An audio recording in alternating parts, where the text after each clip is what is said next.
How to block SHAREit notifications. That's what I will show you in this video.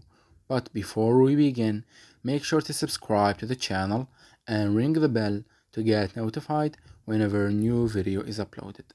With that said, let's get started. So go ahead and open up SHAREit.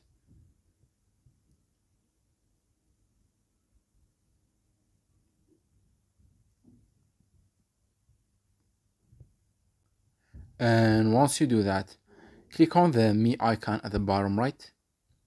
Then click on the Settings gear icon at the top right. And here, from the General section, click on Notifications.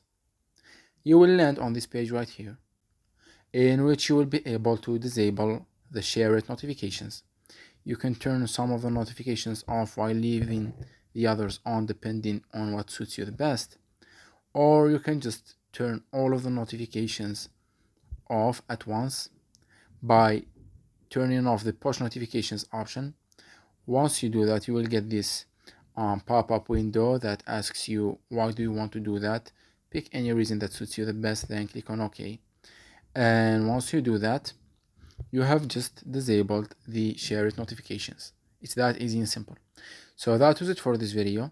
That's how you can turn off and deactivate notifications on SHAREit.